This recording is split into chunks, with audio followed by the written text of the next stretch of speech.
Friends, welcome to yet another episode of Economic Sutra. In this episode, we are going to explore the history of the Indian fountain pen. Now, you may ask, isn't this a somewhat esoteric topic? But in fact, as you will discover in this episode, it's actually a very good metaphor for the history of the Indian economy through the 20th century.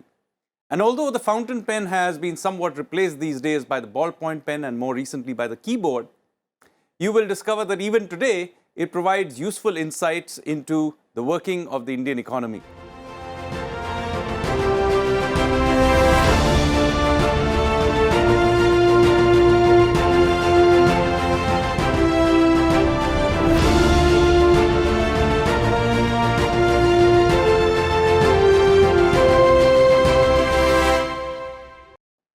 Now, to speak to us about this very interesting topic, we have with us Bibek Debroy, friend, mentor and guide, also my colleague as chairman of the Economic Advisory Council to the Prime Minister.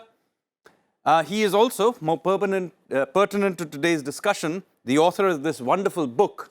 It's called InkedIndia. It's a history of the fountain pen in India. So, welcome to the show, Bibek. Thank you. Thank you. So, before we get into the history of the fountain pen in India, can you give us a sense about what was writing all about before the advent of the fountain pen, and how did writing instruments function before this, what was actually a revolution in writing? Well, before that, let me quickly say this about this book, that we are talking about fountain pens, but when we are talking about fountain pens, subsumed in it is the story of ink. Subsumed in it is the story of nibs, various other accessories that go along with the fountain pen. There is a lot of anecdotal come journalistic stuff floating around on the history of making of fountain pens. And when I say fountain pens, as I said, I mean ink also. I mean nibs also. So this book is the first book that actually documents the history of fountain pen making in India and ink. And it does so with an economic lens, which we will talk about later. It documents how faulty economic policies ruined the production of fountain pens. Now, to answer your question, let's get the ink part out of the way first. Ink was originally printing ink, and therefore that ink continued to be used for fountain pens initially. So, therefore, it is a bit difficult to date the advent of fountain pen ink making. The earliest one, which we have documented in the book, is 1883. So, that is the time we are talking about, P.M. Bagchi and Company in Kolkata. So far as writing instruments are concerned, we used to write primarily with reeds. This thing that tends to float around, that we wrote with quills, is a complete myth. Quills were popular in Europe. Whether you use a quill or a reed is a function of what you are writing on. A quill is an excellent instrument if you are writing on hide.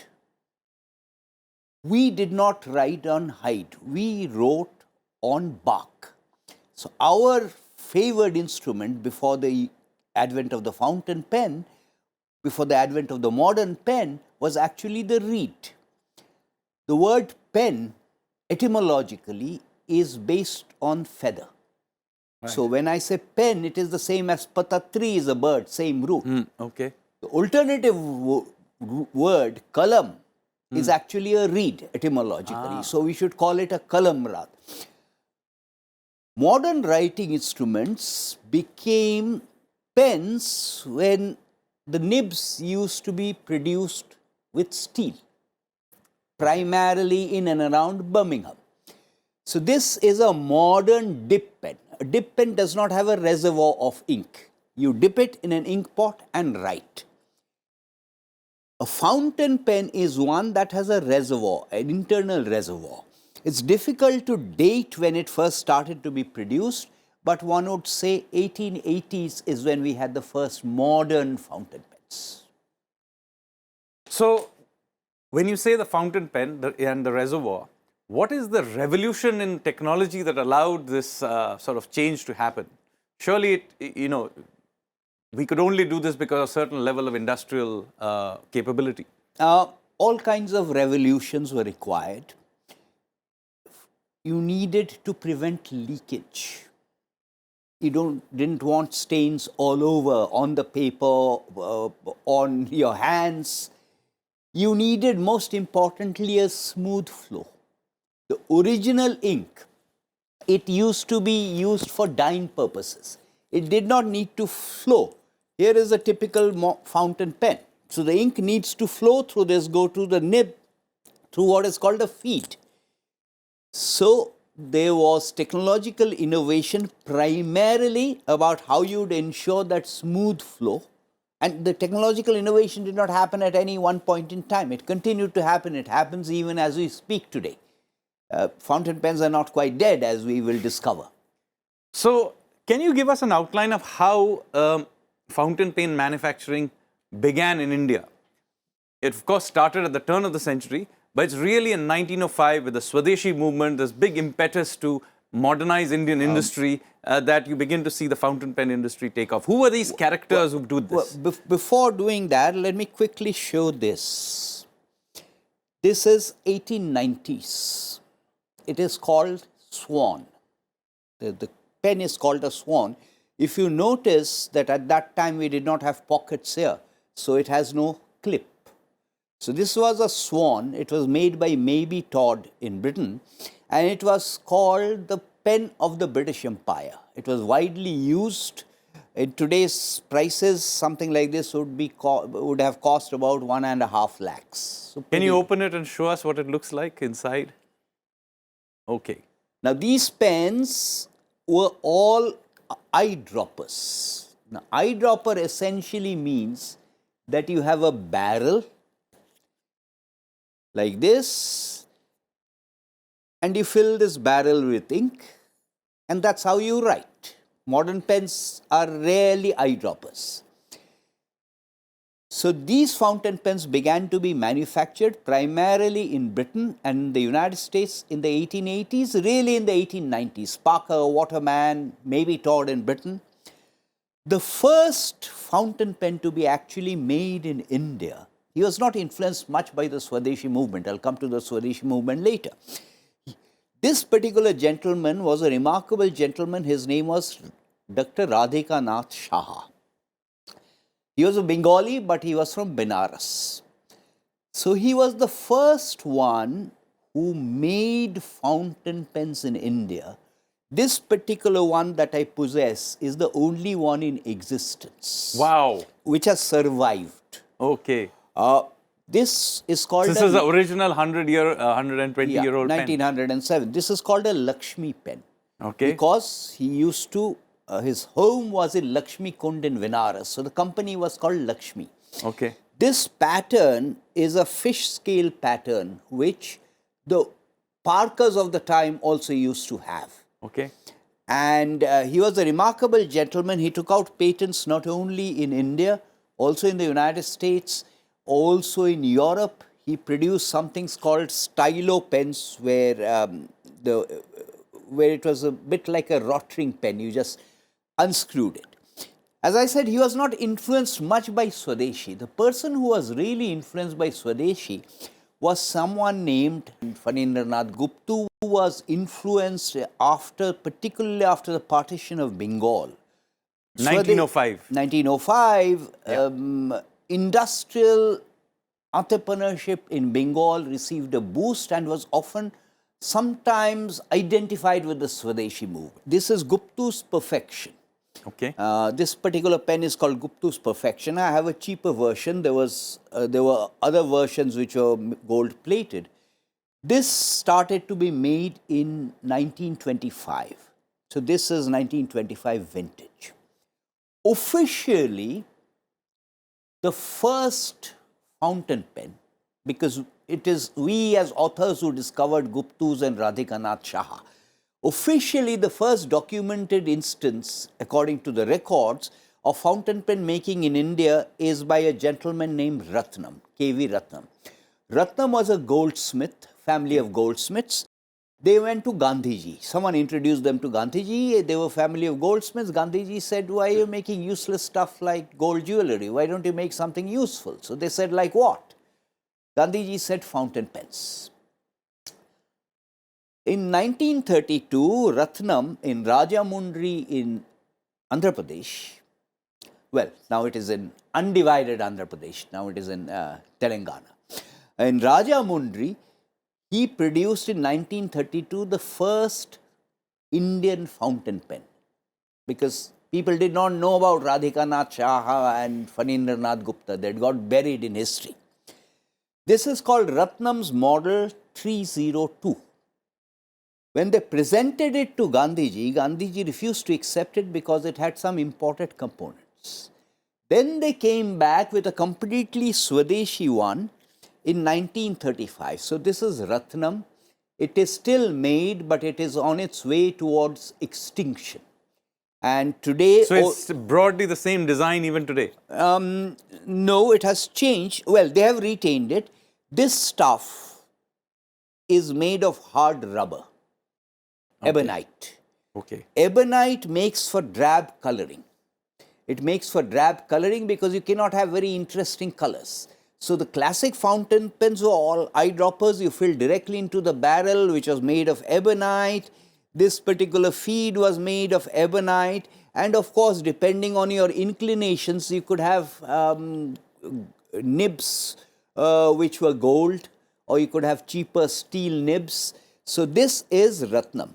Roughly at about the same time, Ratnam's apprentice began to make fountain pens in 1946. And this is called guider. But this is a modern guider. So a modern guider means it has stopped being eyedropper. So you have a different mechanism to fill the ink.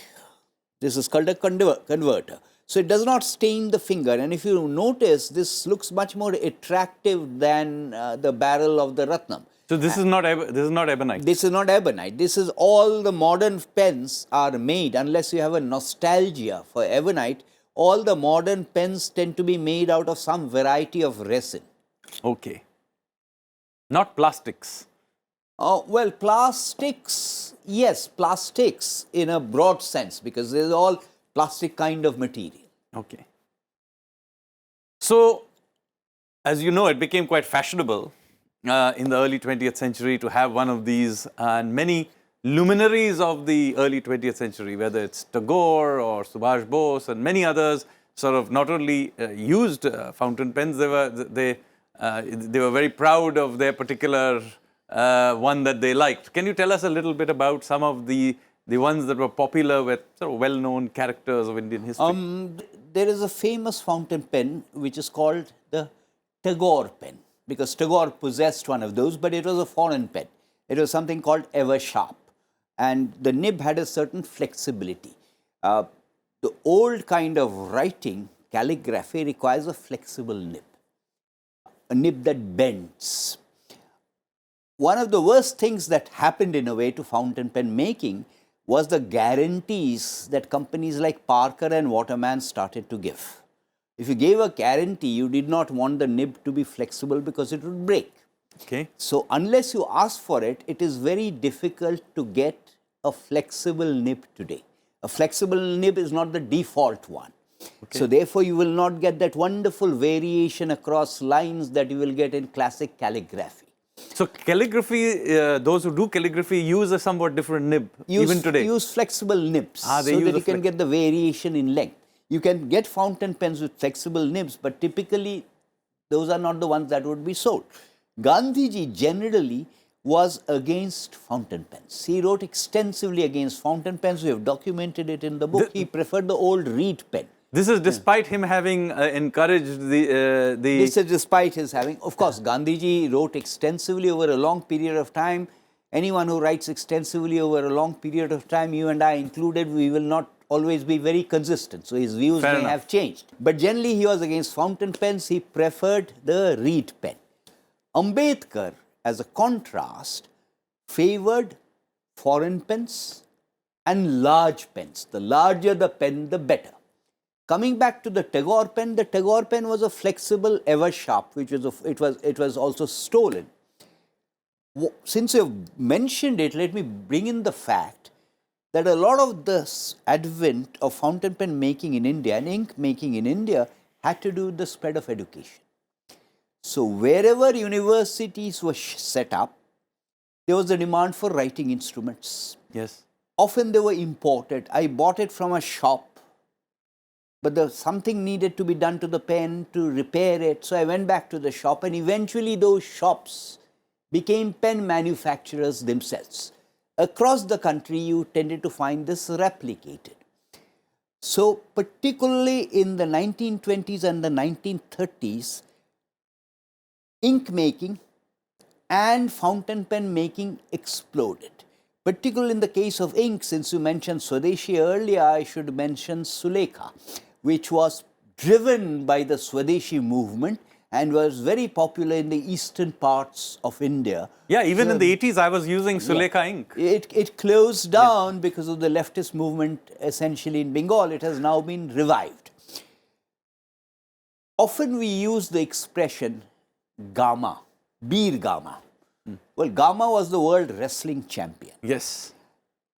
There was a company that was set up in Chennai. It was called Gem and Company. Okay. Gem and Company still makes fountain pens today, even today. Okay. This is a current Gem fountain pen. And the brand name for Gem is Gama. This is after the great Gama, the wrestler. After the great Gama. So these are somewhat fat. It's fat also. Of course, this particular looking. Of course, this particular Gama pen is named the Advocate. I mean, the model is called Advocate also. The brand name is Gama. But they are generally somewhat robust looking. Somewhat robust looking. Okay. I talked about ink. Okay. Originally, the ink was made of tablets. You had to dissolve them in water. Okay. Then over a period of time, liquid ink started to be made. There was a company called Dandekar and Company which used to sell its ink tablets under the brand name of Horse. Okay. And then they thought, why horse? Why not call it camel? Because camel conveys the impression of being able to survive without water for a long period of time, does not get tired that easily. So the tablets began to be called camel. Then when they started making ink, they spliced camel and ink, and the brand name became Camlin.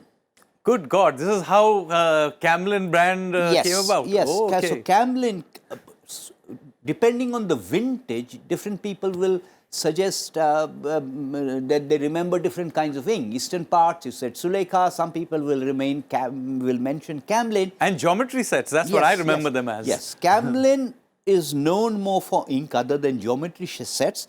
But Camlin also makes pens, used to make pens. Okay. And this is a reasonably decent, we haven't talked about prices yet. This is a reasonably decent Camlin that is sold even today. It's a beginner's pen, it's a very good pen, it's called the Elegante. It's made even today. It has the long nib, or is it? And what about the smaller nibs that used to also be available in those days? Oh, it depends entirely on your preferences. Okay. You see, these days the filling mechanisms are either like this through a converter, or you have a plug and play kind of cartridge. Okay. But often, we will talk about this later, often the molds were very old because you needed to invest in modern molds. Right. And that's expensive. We will talk about the MSME part of it later. So this, for example, is again something that used to be called Bina. It's been relaunched and rebranded as V-Sign, but it's stuck with that mold because it does not have the resources to spend on investing in modern machinery. So one of the banes of the fountain pen making in India has been the fact, we have not talked about the economic policy, of the historical legacy of MSME reservation, SSI reservation. So since you have brought it up, let's talk about how things change after independence.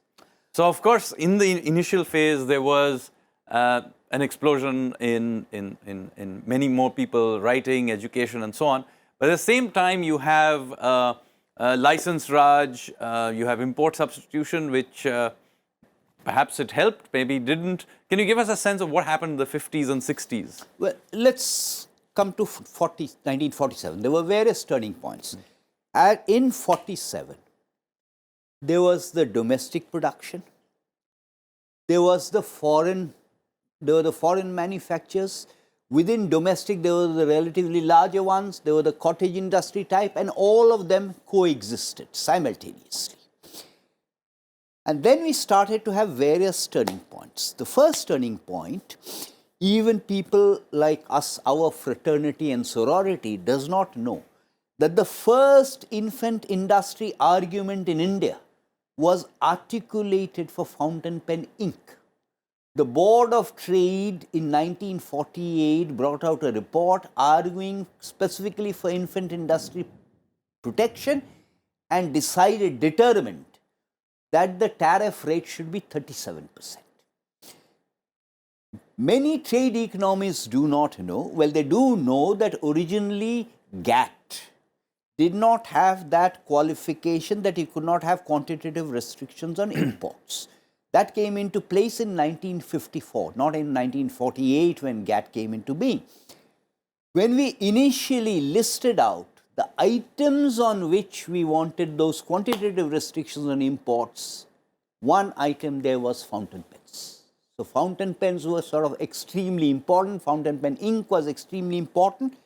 Progressively, the first death knell was a clamping down on imports. It intensified over a period of time. By the time it came to 1956, it was very difficult to import either fountain pens or ink. So didn't it help domestic production? Well, so it sort of insulated domestic production from foreign competition. However, two things. Pens continued to be smuggled in. We had a rather remarkable trade agreement with China, which was completely biased in China's favor. As a result of which, we were allowed to import pens from China under the trade agreement. Which year is this? We first signed it in 54, okay, and then it was extended. So a lot of people will remember with nostalgia that in this young years as students, they used Chinese pens. The reason for this is that. Subsequently, of course, Chinese pens used to be smuggled in through Nepal.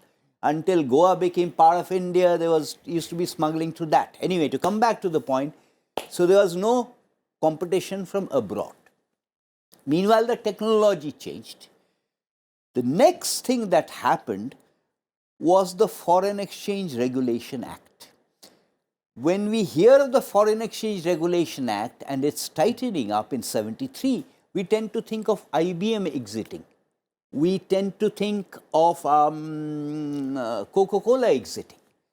There used to be foreign companies which manufactured in India. Pilot India had a subsidiary which employed 150 employees, pretty large. Not only because of the tightening up of FERA, because of the general environment, the foreign companies exited. In 1967, we had a policy of SSI reservations.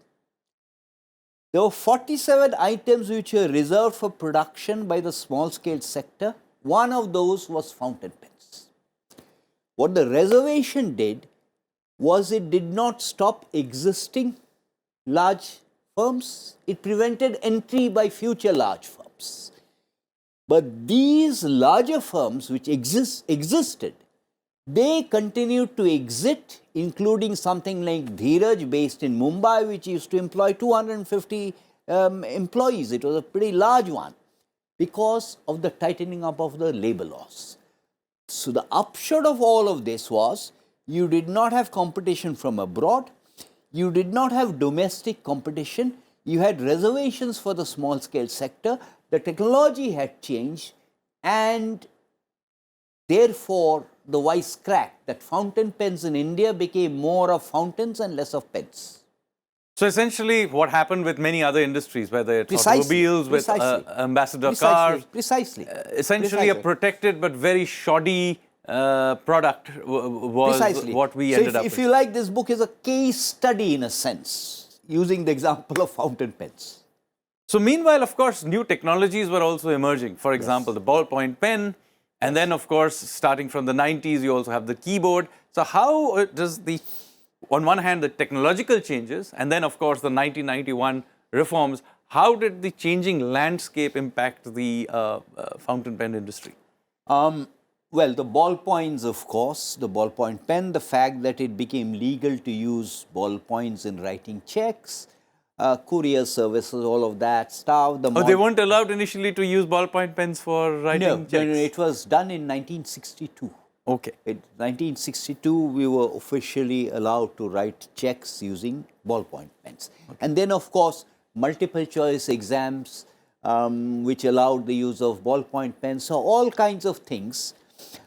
So today, you see, there is a broader issue about technology and the stylus and the touch screen leading to the elimination of writing instruments entirely, as we know it.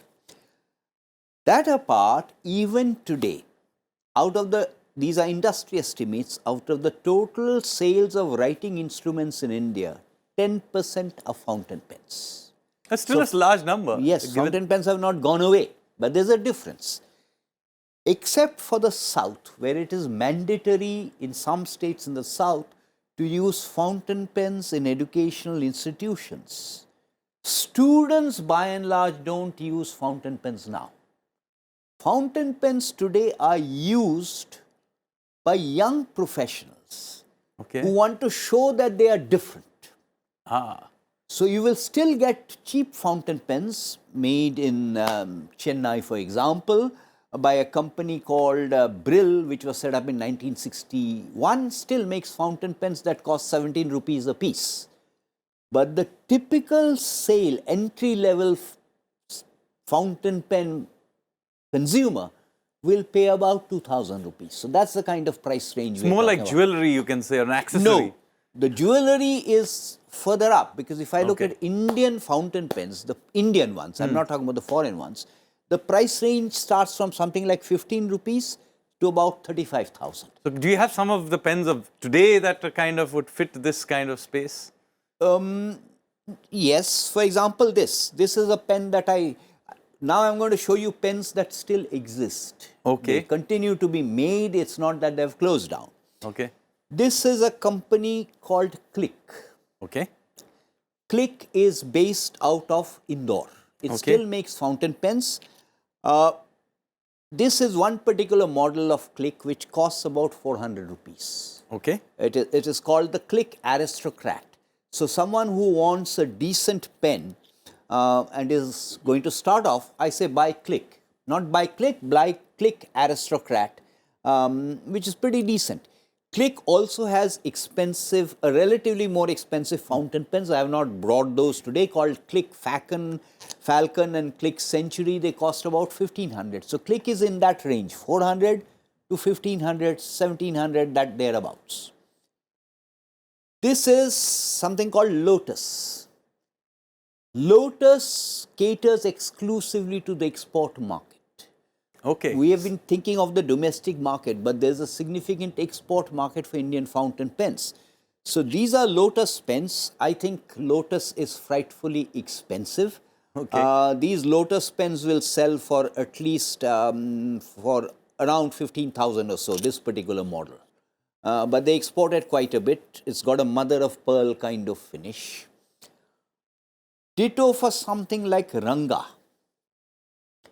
This is Ranga of a particular design. Ranga also caters primarily to the export market. So Ranga pens will again be 10,000, 15,000 of that order. And where do they export these to? Mostly to the US, but also Europe. What we have not mentioned so far is that we have talked about fountain pens, but they require nibs. Yes. Quite often there are pen manufacturers who make nibs exclusively for themselves. Okay. Like Sailor, a Japanese company, which was started in 1911, but that's a different story. Sailor makes nibs, excellent nibs, only for Sailor. There are others who make nibs generally. Okay. Amongst the 5 best nib manufacturers in the world, 2 are Indian. Okay. 3 are German, Okay. 2 are Indian. One is Ambitious, based right here in Delhi. Okay. The other one is Canrite, based in Kanpur, which makes both pens and nibs. So this is a manifesto fountain pen, but a manifesto fountain pen with an ambitious nib. So sometimes I buy a foreign fountain pen and I don't even realize that the nib is actually Indian. Indian. So there is a lot, particularly in the area of nibs, not so much converters. Converters is primarily a German monopoly almost. Okay. And so, as we can see, the industry is not dead. There is clearly a niche that likes using these pens, and in some ways, we are in fact world leaders in this niche of nibs, for example. Okay, so let me respond to it like this. That faced with the competition, because eventually the protection went away, the liberalization happened, faced with this competition, several companies closed shop. Okay. Others moved on to other stuff. They moved on to gel pens. They moved on to stationery items. There were some which became, which started marketing through joint ventures, the foreign companies in India. What sometimes people don't realize that in the last 15 years or so, the exit is understandable, but in the last 15 years or so, there has been plenty of entry into the market also. Oh, okay. Plenty of entry, and some of these, well, one I will show later, these are new entrants in the market because they perceive there is this market. However, they carry the legacy of MSME, small scale sector reservation. They lack the resources to invest. And more importantly, they lack the resources to market and brand. There's a company called William Penn. Despite what the name suggests, William Penn is an Indian company, set up about 20 years ago. You see that in airports? Yes, William Penn. It's actually an Indian company. William Penn not only sells pens, it sells other things also. Stationery of various kinds. Bags, all kinds of stuff. William Penn recently bought over the famous Sheffers. So Sheffers is now an Indian company. William Penn has bought over Lapis Bird, which was famous for pens as well as ink. So these are now Indian companies. This is an Indian multinational. It's an Indian. Well, I am not sure whether I'd call it a multinational, but these have now become Indian companies. William Penn has a fairly decent pen for about 1,000 rupees called Pen Line. So it has launched its own brand. Where is this company based? The headquarters are in Bangalore. Okay. And so here is an industry that has sort of revived in a sense and even created what could be called even multinational companies. They have cutting edge and nibs. So what is the future of this industry, both in India and globally? Well, globally there has been a shakedown, as is inevitable. The United States, today it would be very difficult to figure out what is an American company in anything, not just fountain pens. Having said that, if I go back to pre-Second World War, in terms of submissions to the Senate, there were 138 American pen manufacturers then. They no longer exist. They've closed down. There are 5 or 6 that exist. Some of that stuff may be branded as American, maybe the stuff is sourced out of China or wherever. But fundamentally, they're American companies. There are 4 or 5 American companies. Like that, I don't think we are ever going to go back to a situation where fountain pen and ink making in India will be of the cottage variety. We will have 5, 6, 7 Indian companies which are capable enough of investing, capable enough of exporting overseas, capable enough of establishing a market share. I can list out about 5 which have the potential. I mentioned Click earlier. I mentioned Lotus, Ranga, so on and so forth. I mentioned William Penn. Ambitious. I mentioned CanWrite. William Penn is really a retailer. Okay. It doesn't fundamentally make fountain pens. The problem that they face is twofold. One, they have not yet been able to crack the marketing and distribution system, the channel. That's very difficult to crack. One is that. And the second one is, we know that prices in China are not very transparent. The Chinese product is apples for apples, costs half of what it costs to make in India for all kinds of reasons that we know of. And there are several pen manufacturers which are ostensibly Indian.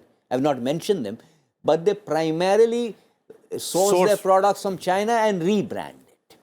But just to show you an example of what the Indian industry is capable of, this is one of my favorite Indian companies amongst the 4 or 5. This is called Wazir. As you can see, it's got this Wazir sign of the Queen. So you can probably show it to our this is a Wazir case. Viewers, what it looks like. This is a Wazir case. And all of these that you see here are Wazir pens. Wazir has a higher end, which is called... you may need to lift it up so that they can have a look. Has a higher end, which is called Constellation. This is Wazir, which sells for something between 3,500 to 4,500. Wazir, by the way, this is Wazir in celebration of 26th of January. Okay. That's Wazir, similar. Recently, there was a chess Olympiad in Chennai. The first time India hosted the chess Olympiad. So they have a chess Olympiad. So this was distributed. There's a parallel ballpoint pen also. This was distributed as a memento at the chess Olympiad to all the participants. This is a Wazir Pi. It actually spells out pi. So there are all kinds of Wazirs. All of these are Wazirs. This is made completely out of wood. So Wazir is, as I said, my favorite company. I think Ambitious, CanWrite, Click are other companies that can go places. So I'm sure that these will sooner or later establish their presence in India, overseas. The fundamental problem is the problem of marketing channels, because ask yourself the question, where will you buy a pen? You will buy a pen at your neighborhood stationery shop. You will buy it at specialized pen shops like William Penn or Makoba. You will buy it through websites like Amazon. And one of the problems is the Indian companies find it very difficult to make their presence felt in these kinds of channels so far. Such a fascinating story. Thank you very much, Bibek da. As you all can see, this story of the fountain pen is not over yet. It's a story, of course, which spanned through much of the 20th century.